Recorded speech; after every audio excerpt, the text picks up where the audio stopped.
광역 현대생활을 만들어 나감으로써 대한민국을 다국화하고 수도권과 지방이 모두 상생하고자 하는 담대한 도전입니다.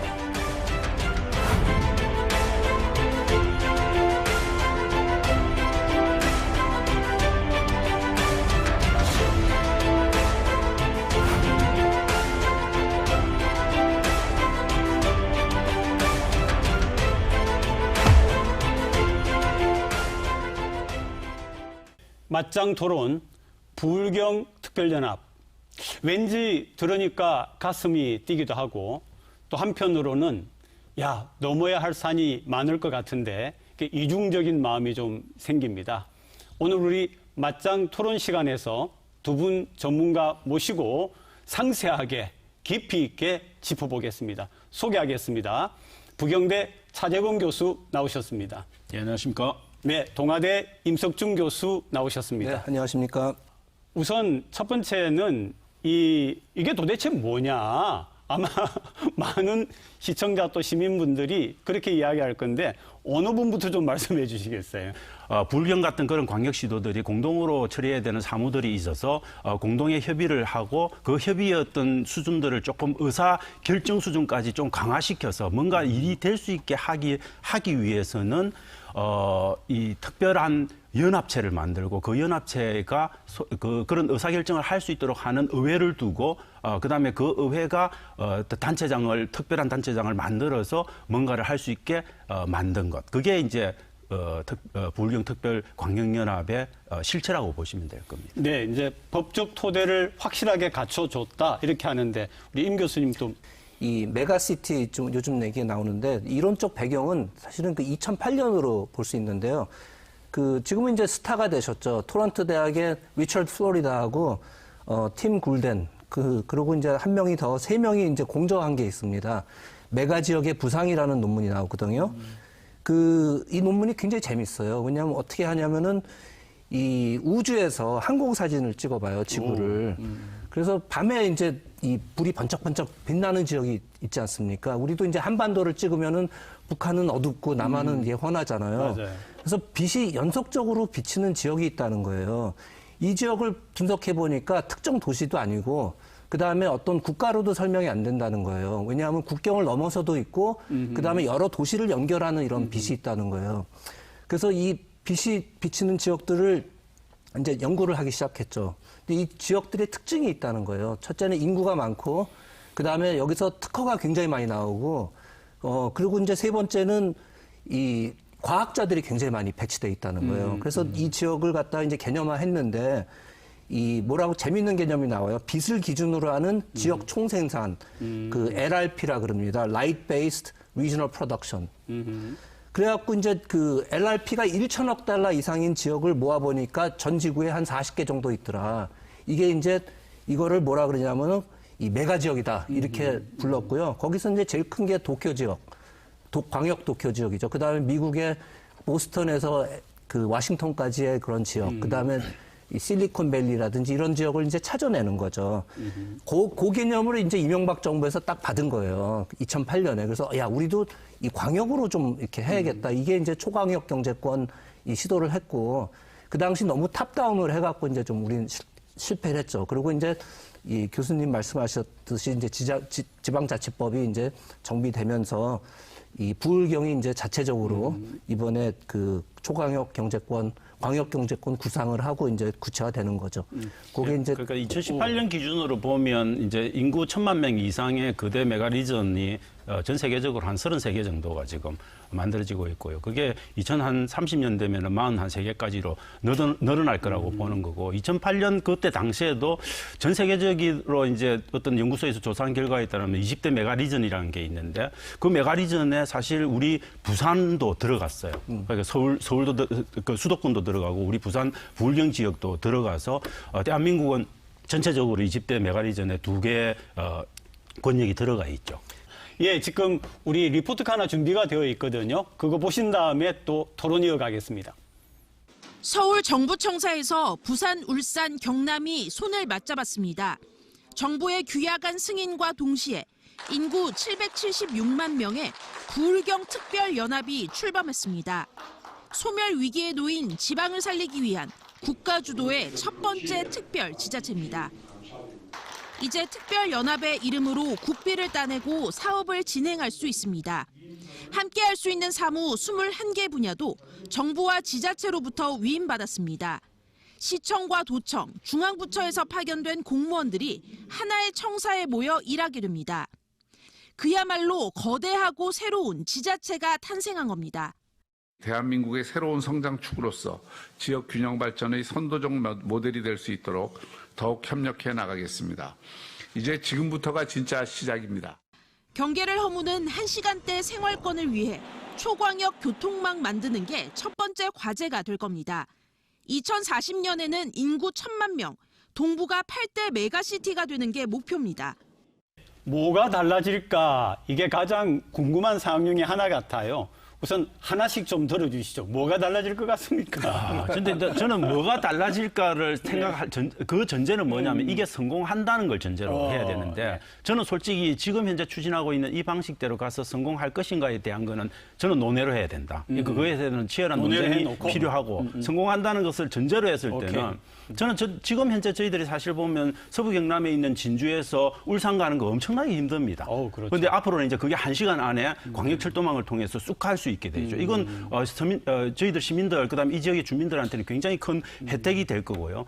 그다음에 근데 지금 수소경제 이런 거 대단히 저희들이 많이 이야기를 하고 있는데 이 수소경제권이 형성이 됩니다. 그러면은 창원 그다음에 울산 지금 부산은 동시적으로 수소 경제를 대단히 중요하게 여기고는 있는데 각각 따로 놀고 있습니다. 이제 이런 것들이 좀 통합적으로 유기적으로 연결돼서 여기에 거대한 전국적으로 굉장히 거대한 수소 경제권이 형성이 되는 부분이 있고 그다음에 또 좀 미세한 부분들은 이제 근데 저희들 농산물이 서부 경남 쪽에서 농산물 많이 나지 않습니까? 그 농산물들이 직거래 형태로 해가지고 울산까지 간다든지 부산까지 온다든지 해서 그래서 농산물 유통의 전체적인 플랫폼이 만들어지면서 동남권 안에의 어떤 순환적인 그런 뭡니까 이 그 분배 시스템, 배분 시스템 이런 것들이 만들어지는 거죠. 그런 것들이 저는 현실적으로는 좀 다를 거다. 그다음에 진해 신항 같은 것들을 지금 2단계 확정 공사가 이미 예타 통과를 했지만 사실 쉽지 않은 부분들이 있거든요. 왜냐하면 부산에서는 끊임없이 견제를 하는 부분인데 그런 데서 조금 쉽게 그런 일들이 진척될 가능성 저는 그런 것들이 많다고 봅니다.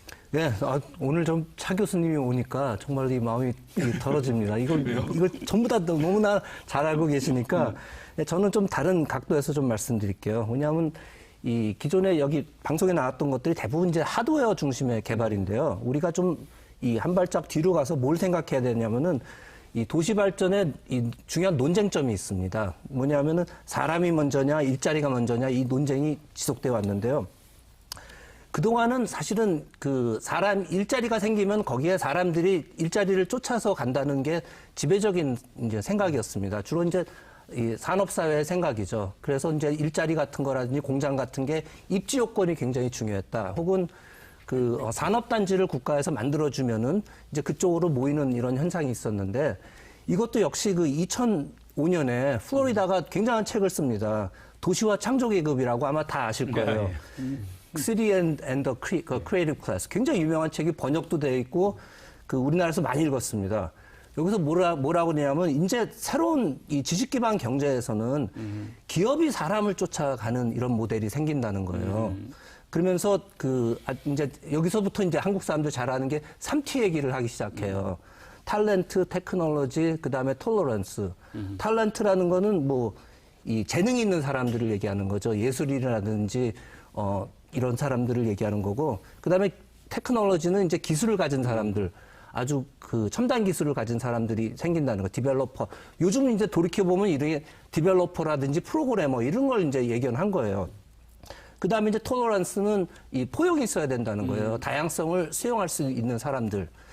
이게 이제 굉장히 중요한 우수한 인재들이다. 이 인재들을 이제 창조계급이라고 얘기를 했어요. 근데 우리는 이걸 이제 2005년이니까 그 당시 우리나라는 지금 보면 이제 4차 산업혁명이 시작이 안 된 상황이라서 이거를 제대로 이해를 못한 거예요. 그러면서 이제 그 당시 이제 플로리다도 스탠포드에서 나타나는 그런 실리콘밸리 이걸 보고 이제 얘기를 한 거거든요. 근데 플로리다 말을 다시 뒤집어 보면 무슨 얘기를 하냐면은 교육에 투자해야 된다는 이런 얘기예요, 이게. 근데 아니 오늘 보니까 임 교수님이 조금 저는 그 불경 광역연합 추진단에 가서 한번 강의를 한번 해주시는 게 좋지 그래야 될 것 않을까. 같습니다. 저는 정말 필요하신 그런 왜냐하면 이론적인 우리가 배경들을 좀 더 말씀하시니까. 얘기를 이제 하면은 지금 수도권하고 지방의 격차는 언제 일어나기 시작하냐면요. 사실은 2010년 이후에 급격하게 일어나기 시작해요. 그게 뭐냐면 우리나라가 4차 산업혁명에 들어가면서 격차가 일어나. 그전에는 70년대, 80년대, 90년대까지는요. 도농의 격차가 굉장히 심해요. 왜냐하면 그거는 뭐 산업 기반이 많았죠. 산업 기반이 많으니까 사람들이 몰려 들어오고 일자리가 있으니까 왔단 말이에요. 근데 2010년부터는요, 네이버, 카카오 이런 IT 기업들이 인재가 있는 쪽에 본사를 두거든요. 그러면서 인재 유출이 되는 거예요, 그때부터. 그래서 산업 패러다임이 바뀌었기 때문에 우리가 만약에 부산이 초강력 경제권이 옛날같이 굴뚝 산업을 계속 하겠다. 이런 모델을 잡으면은 사실은 1시간 뭐 교통권 이런 게 중요한 겁니다. 사람이 이동해야 되니까. 그렇지만은 우리도 4차 산업을 접목하는 이러한 모델로 갈 거면은 사실은 인재를 키우는 게 굉장히 중요하다. 근데 인재 키우는 거는요, 예상보다 사실은 교통망 놓는 것보다 엄청나게 싼 투자예요. 근데 저는 이제 인재 키우는 것도 중요한데 사실은 기본적으로 이 4차 산업혁명 시대에 완전히 진입해가지고 우리가 시대를 앞서 나간 상태에 있다면 그게 가능한데 지금 여전히 저는 그래도 이 동남권은 제조업 기반이 굉장히 중요합니다. 창원과 울산은 대단히 중요한 제조업 기반을 갖고 있기 때문에 저는 동남권 전체를 생각한다면 4차 산업혁명의 어떤 그런 인재 중심의 그런 서비스 산업 중심의 그거는 부산에 중심을 두고 저는 울산과 창원은 그래도 제조업 기반의 기본적인 선진화된 그 어떤 플랫폼을 만들어주는 거 이런 것들이 저는 어우러지는 게 중요하다. 그렇죠. 우리 시민들의 생활에는 어떤 변화가 가능할까요? 시민들의 생활, 저는 일상적인 시민, 생활. 저는 시민들 생활에 저는 일단은 교통 편의는 굉장히 달라질 거고요. 예컨대 BRT 같은 것들 지금 부산 시내에서는 BRT 공사들 하고 있지 않습니까? 그런 것들이 바로 예컨대 이제 그 도시간 이동을 하는 고속도로로 연결이 되고 그러면서 또 다른 도시에 가서는 BRT와 또 연결돼서 굉장히 빠른 시간 안에 이동이 간편해질 가능성은 굉장히 높다. 네, 저는 그게 교통편이 가장 중요하고도 크고요. 그다음에 이제 뭐 대학 같은 것들도 사실 우리가 지금은 막 예를 써서 아주 성적 좋으신 분들은 다 수도권으로만 향하지 않습니까? 굳이 그럴 필요 없는 거죠. 여기 엄청나게 경쟁력을 갖춘 대학을 만들거나 혹은 그런 공유대학 이런 것들을 만들어서 거기에서 혁신 인재를 만들어내고 그러면 일자리가 좀 많이 늘어날 가능성이 있죠. 왜냐하면 인재가 있으니까 기업들이 모일 가능성이 있고 저는 이런 것들은 우리 생활에 굉장히 뜰 거고 그다음에 저는 불경 메가시티를 제대로 좀 추진을 한다면은 뭐 엑스포라든지 그다음에 가덕 신공항이 가져오는 어떤 플러스 효과 이런 것들이 훨씬 더 강화되어서 이 지역에 그래도 좀 저는 전체적으로 GRDP 그러니까 지역 내 총생산이 좀 늘어나고 그래서 1인당 GRDP도 좀 늘어나서 좀 부유한 지역으로 될 가능성 그런 것들이 저는 있을 그러니까 거라고 결국은 시민들의 어떤 열망이나 이런 그 요구가 정치권에 이 세 군데 정치권에 전달이 돼야만 이게 또 힘을 얻을 수 있는 가능성이 있는데 이제 그런 점에서 제가 여쭤보는 거예요. 시민들 우리 시청자분들에게 이런 좋은 점이 있습니다. 좀 강조를 하나 좀 해주시죠. 뭐 아까 얘기했지만 1시간 그런 그 교통권, 그다음에 이제 그거와 더불어서 이제 중심지에는 또 요즘은 이제 15분 생활권 뭐 이런 걸 이제 만들지 않습니까? 그러니까 도시 안에서는 그렇죠. 네네네. 왜냐하면 배우지가 또 있어야 되고 하니까 그런 것들은 이제 굉장한 혁신이 될 거고요. 뭐 그다음에 그 최 교수님이 다 말씀을 해주셔갖고 저는 이제 대학에 강조하고 싶은데 정말로 이 수도권으로 안 가고 혁신적인 대학이 여기서 이제 생겨야 됩니다. 그리고 그거를 위해서는 지역 대학들도요, 과감하게 어떻게 보면은 구조조정할 필요도 있고 해갖고 좀 몰아야죠. 그래서 거점 대학, 기존에 있는 대학 말고도 이 거점 대학을 좀 만들어야 된다고 생각을 합니다. 엑스포하고 관련해서는 어떨 것 같습니까? 뭐 엑스포는 지금 뭐 된다는 뭐 다운다는 것도 아니고 치고, 아까 이야기했잖아요. 잘 된다고 치고 엑스포에 거기까지 얘기하는 건 사실은 엑스포라고 하는 거는 사실은 어떤 특정한 지역 북한이면 북한에만 한정돼 가지고 하는 거기 때문에 저는 제가 볼 땐 그게 갖고 있는 울산이나 경남으로 확산 효과 이런 거는 크게 기대하기는 어려울 겁니다. 그럼에도 불구하고 저는 그래도 여기 오신 분들이 여기에만 있겠습니까? 맞아요. 저는 경남도 갈 거고 울산도 갈 거고 그러면 공동의 어떤 프로그램들을 통해서 충분히 엑스포의 어떤 반사 효과들을 저는 충분히 가질 수 있기 때문에 그래서 엑스포 준비도 사실은 동남권 차원에서 불경이 다 함께하는 게 굉장히 중요한 부분들이 있는 거죠. 저는 그래서 이런 부분들은 굉장히 그 주민들 생활에 그다음에 부산의 어떤 엑스포를 주최하는 부산이라고 하는 도시에 굉장히 큰 영향을 미칠 거라고 보고 저는 또 한 가지 하고 싶은 거는 그동안 우리가 경남하고 물 문제 때문에 굉장히 갈등이 많이 왔습니다. 근데 그래서 뭐 난강 때 물 못 가져간다, 뭐 낙동강 물 먹어라 이런 그냥 소리를 했거든요. 지금은 만약에 이제 그런 부울경 광역특별연합이 만들어지면 그런 문제든지 생각보다는 쉽게 해결될 가능성이 있는 거죠.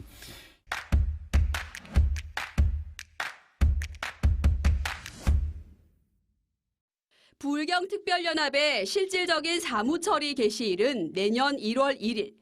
앞으로 남은 8개월 동안 사무소 위치를 정하고 의회 구성과 장을 선출하는 등 실무적인 준비를 마쳐야 합니다. 가장 큰 관건은 사무와 예산의 확보입니다. 국가 위임 사무를 더 확대하고 구체화해 특별연합만의 고유 사무를 발굴할 필요가 있습니다. 단일 시도 관할 범위를 넘어서는 광역 행정 기능을 국가가 수행하고 있었는데 이제 특별지자체를 통해서 광역 사무도 지역의 권한을 강화할 수 있을 것이라고 기대가 됩니다. 과세건이 없는 특별연합의 경비는 부울경이 내는 분담금과 국가 보조금 등으로 운영됩니다. 분담금 거두는 게 그렇게 쉽지를 않았었어요. 지역 정착성이 굉장히 강한 조세. 그걸 하면 이전을 하든지 국세 지방 이양을 하든지. 하지만 무엇보다 부울경의 협력과 신뢰가 선행돼야 합니다. 과제에 대해서 우리가 이야기를 좀 할 건데요. 과제를 두 부분으로 나눠서 한번 얘기를 나눠보겠습니다. 첫째는 청사 위치를 어디에 둘 건가, 그다음에 단체장 문제는 어떻게 할 건가, 조례나 규칙의 제정은 어떻게 되는가, 요것만 일단 두고 과제들을 한번 얘기해 보시죠. 근데 일단 그 규약안에는 있으니까 규약안대로 하면 되는데 규약안에 근데 청사 위치 같은 경우 규약안에 어떻게 되어 있냐면은 부울경의 가운데로서 중심지라고 돼 있거든요. 근데 부울경의 가운데로서 중심지라는 개념이 되게 모호한 거죠. 그러면은 부산, 울산, 경남이 이 경계를 맞닿는 꼭지점, 삼각점 거기냐? 거기는 결국은 제가 볼 땐 찾기가 굉장히 쉽지 않고 거기는 산이에요. 혹시 산이나 어떻게 하라는 말입니까? 뭐 이렇게 있는 거죠. 그러면은 이제 경남은 그러면 그게 양산 쪽에 들어가 있거나 김해 쪽에 들어와 있을 거라고 해석을 할 거고, 울산 같은 경우는 아니야, 거기는 울주군 속에 있어야 돼. 부산 같은 경우는 아니야, 그거는 기본적으로 기장 쪽에 있어야 돼. 서로 싸우게 돼 있는 거죠. 그래서 저는 그거 정하기가 굉장히 쉽지 않은데, 저는 그럼에도 불구하고 양산이라든지 아니면 울주라든지 적어도 기장이라고 하는 세계의 어떤 접경 지역, 그 어디인가에 만들어질 필요 있는데 무조건 물리적인 중앙을 고집하는 거는 저는 좀 문제가 있을 거다. 그렇게 지금 보는 거죠. 청사 위치에 관해서 경남이 이제 좀 굉장히 강경하게 나오는 거죠. 그래서 경남 쪽에 무조건 해야 된다 그러는데 오히려 이제 부산이 괜찮은 것 같아요. 우리가 플렉시블하게 우리는 어디든지 정해주면 좋다 이런 입장이고요.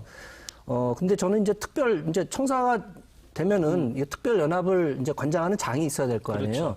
그 개인적으로 좀 최고의 전문가를 좀 모셔왔으면 좋겠어요. CEO 같은 분을 모셔와야 되는데 지금 이제 분위기가 그 지자체장들이 이 한 번씩 돌아가면서 한다 뭐 이런 식의 분위기로 가는데 그건 무슨 아르바이트 뛰듯이 할 수는 없는 그렇죠. 거거든요, 이게. 원래는 두 가지 방식, 자체적으로 선발해서 할 수도 있고 아니면은 외부에서 초청할 수도 있어요. 근데 문제는 규약 안에는 그냥 1년 4개월씩 나눠 갖기 해버린 거죠.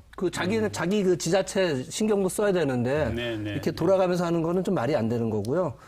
그다음에 이제 특별 지자체가 있으면 의원들이 있을 겁니다. 그것도 이제 각 지자체마다 9명씩을 파견한다는 것 같은데 이것도 파타이머 아니에요? 결국은 그 시의원들을 파견한다는 것 같이 얘기하는 거고요. 그다음에 이제 부산 쏠림을 이제 경남에서 제일 걱정하죠. 그래갖고 이제 사실은 2008년에 초광역 경제권을 만들어서 그때가 안 됐던 이유 중에 하나가 부산이 너무 앞서 나갔던 것 같아요. 그때 부산은 어떻게 그림을 그렸냐면은 부울경뿐만 아니라 부산 후쿠오카까지도 연결하는 이런 초광역 경제권을 하겠다 해서 십자형 이걸 갖고 우리 먼저 부산이 나가서 후쿠오카하고 막 협약도 하고 세미나도 하고 막 앞서 나간 거예요. 그 상황에서 울산, 경남은 이거 봐라 이러면서 그럼 니네 혼자 해라 그래갖고 결국은 십자 하려면은 이 남부가 만들어져야 되는데 이게 안 만들어진 거죠. 그래서 부산이 좀 너무 이렇게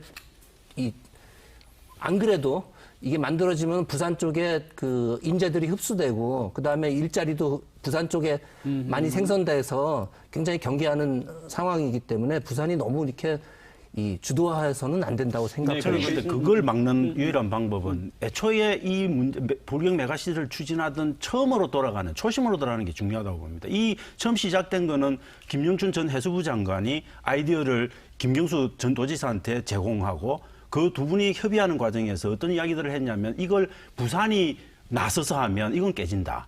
그래서 경남이 좀 나서달라. 울산과 함께. 저는 그 정신이 굉장히 중요하더라고요. 부산 쏠림. 부산이 막 리더십을 가지고 혼자 막 달려나가면은 절대 되지 않는다. 어떻게 하든지 경남하고 울산하고 오히려 그분들을 앞세워가면서 존중하면서 해야만 된다. 그런 말씀을 해주셨고요. 이제 마지막으로 재정 문제는 어떨 것 같습니까? 재정 문제는 저는 솔직히 이 불경광역특별연합이 성공 여부는 재정에 달려 있다고 봅니다. 그렇죠. 지금은 분담금 각출하고 그다음에 중앙정부가 주는 중앙정부의 그 규약이 아니죠. 지방자치법 상에는 중앙정부는 재정 지원을 할 수 있다라고 돼 있어요. 안 해도 그만입니다. 그 재정은 이제 사실은 이게 두 가지 전략이 있다고 생각하는데요. 제조 중심으로 갈 수도 있고, 그 다음에 이제 아까 제가 말씀드린 그 창조 계급을 만드는 교육에 투자하는 방식일 수도 있는데, 제조 중심으로 가게 되면은 결국은 이 산업을 갖다 이제 선택을 하고, 그 다음에 이제 일자리 만들고, 정주 여건 만들고, 도시 개발하는 거죠. 인구 집결시키는 이런 전략인데, 이런 전략은 사실은 단점이 금방 효과가 나는 듯이 보이지만은 지속 가능성에서 굉장히 의문점이 있어요. 아까 말씀한 중앙정부의 지원이 없으면은 그냥 끝나는 거예요. 마치 옛날에 사회적 일자리 창출하는 것들도 굉장히 많이 했지 않습니까? 사회적 기업. 그때도 중앙정부의 정부 지원이 없으니까 사회적 기업이 지금 하나도 없습니다. 그렇게 해갖고 이제 탑다운식으로 가게 되면은 결국은 지방은 예산을 달라. 결국 이런 얘기밖에 안 하기 때문에 굉장히 지속 가능성에서 좀 의문이 있고요. 저는 마중물이 중요한데 그 마중물은 철저하게 지역으로부터 나올 수가 없는 거다. 이건 전적으로 제가 볼 땐 특별법이라든지 이런 것 혹은 특별 회계를 통해 가지고 전적으로 중앙에서 한 덩이 줘야 됩니다. 그렇지 않고는 저는 이거 성공할 가능성은 거의 제로에 가깝다고 보는 거죠. 예.